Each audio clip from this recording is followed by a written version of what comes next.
Let's make a Sunday pork roast. Oil up that pork butt and give it a little bit of salt, pepper, and garlic. Now you're going to grab your Instapot and set it to saute. Wait for it to heat up and then add a little bit of oil. You're going to sear that pork on both sides. Yum. In the meantime, get your vegetables ready. Look at that sear. Man, that's beautiful. Oh, wow. Now we're going to deglaze the bottom of that pan with a little bit of balsamic, a little bit more oil, add some garlic, get your veggies in there and give it a stir. In the meantime, take a sharp knife and cut your pork roast into slices about 1 inch thick. That'll be perfect. Man, that's starting to smell dreamy. Oh, now, add those back into the vegetables, top it off with your onions and potatoes, and set it for just 11 minutes. It's going to tell you when to let that steam off. It's so quiet. Look at that. Open the lid. It tells you to do it. And that is one beautiful pork roast dinner. But you know what? As fork tender and tasty as that is, we're missing something.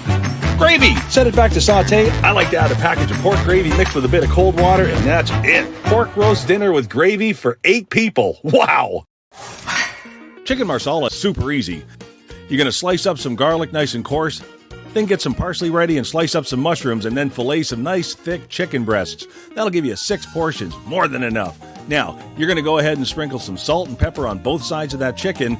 Set your pot to saute, add some oil and get them all in there. Sprinkle the mushrooms over top, add some minced garlic, and then a 1.5 cups of Marsala wine. Yum. Set it on slow cook for 4 hours, and just like that, it's fantastic. You're going to take the chicken out, add a little bit of cream and then some cornstarch and water. Put the chicken back in and let it sit for about 20 minutes, and you'll create that nice, thick, rich gravy. It's so good and so easy, and your family's going to absolutely love it. You got to try this one.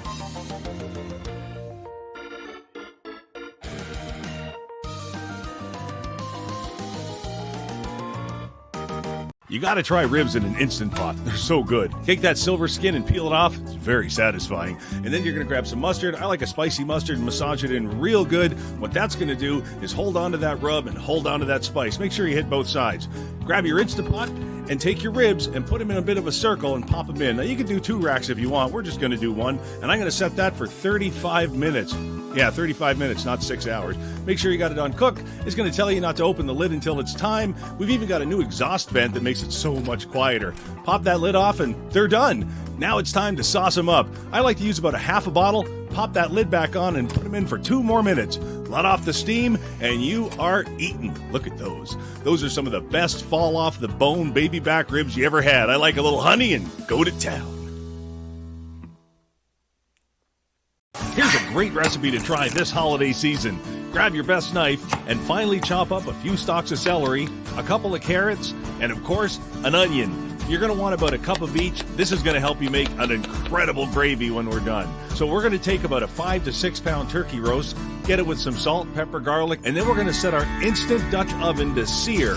Once it heats up, pop in the roast, and then put all of your aromatics all around. You're going to love this. It's going to make an incredible gravy when we're done. That heavy lid traps the steam in and makes for an incredibly moist turkey. Make sure you tent it for about 10 to 15 minutes. Now we're going to make that gravy. Now, a little at a time, you're going to add 4 cups of chicken stock. Remember, a good knife makes for really clean cuts. Man, that gravy is something.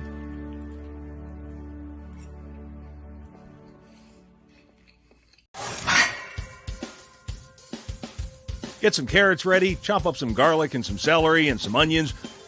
Put all that aside. Oh, and some parsley for some garnish. Then you're going to go ahead and you're going to take a 5 to 6 pound chuck roast, hit it well with some salt and pepper and whatever personal touches you love. Set to sear, hit it with some oil, and let that sizzle on both sides for about 5 minutes. Don't forget to hit it with a little bit more salt and pepper. Look at that crust. Man, this is going to be good. Set that aside and deglaze the bottom of that pan with a little bit of wine. That pulls up all that fond, gets all that flavor in there, all over the veggies. Toss the garlic back in. Then you're going to add a couple of cups of beef broth. Put the roast back in, cover it with onions, get that lid on and let it do its slow cook thing for about 6 hours. Then you're going to take all those veggies out, set it back to sear, and I like to add a packet full of brown gravy mix. Makes it real easy. Let that thicken up for about 10 minutes, and there it is. Almost no effort at all, and you've got a beautiful, big, hearty meal for 6 that's going to warm the family this winter. Yum.